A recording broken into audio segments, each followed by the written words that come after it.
missed you so much. I hope you had a great, relaxing break.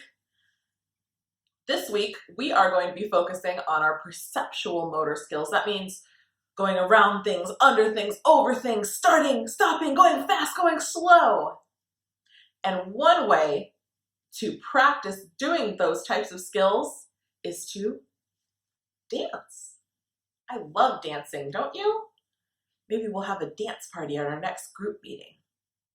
Today, I'm going to read you a story about dancing called Dance, Tanya by Patricia Lee Gauch. Let's read.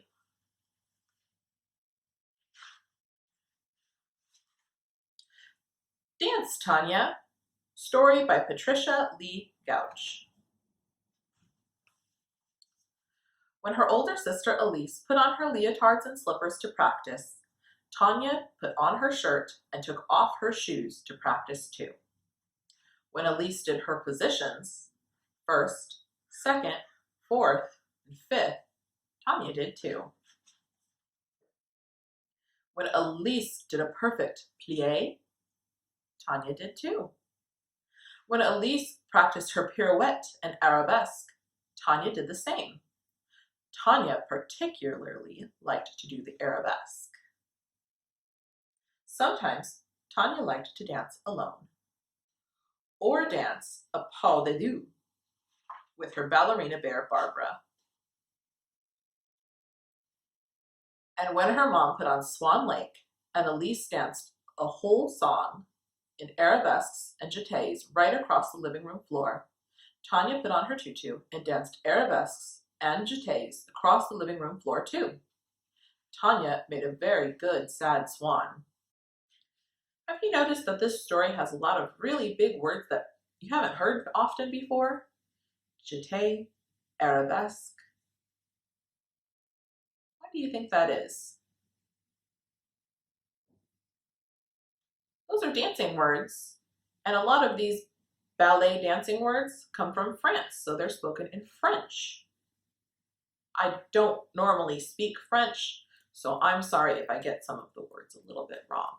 I'm trying my best.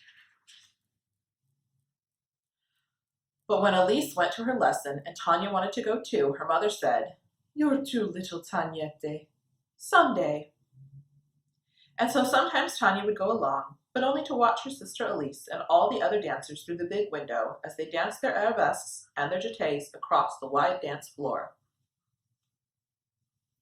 One day, when it was spring and the flowers were opening their eyes, Elise got ready for a special dance recital. She put on a new tutu with petals and pink lipstick, which she was never to use, and a dab of rouge on each of her cheeks. Her mother combed her hair into a long, beautiful, silky braid. And everyone came to see Elise dance. Grandma and Grandpa from the country came. Aunt Mary, who always wore a hat, and Uncle Ernie, who never smiled, came. And Tanya came and tried to see over the man with the lumpy hat who sat right in front of her. By sitting on her feet, Tanya could see that Elise was a wonderful flower, doing her arabesques and her pliés just right. And soon Tanya was very happy and sleepy as well. "You have a dancer in your family," Aunt Mary whispered as the family left the large room with all of the hats and voices. Tanya did not even hear, for she was fast asleep in her mother's arms. But when they all got home and drank coffee and laughed and said what a good dancer Elise was, someone put on Swan Lake, and Tanya woke up. And while no one was looking, Tanya found her tutu and her scarf, and Tanya danced too, all alone. The music played loud and sweet, and she did a plié and an arabesque and 5 grand jetés right across the floor.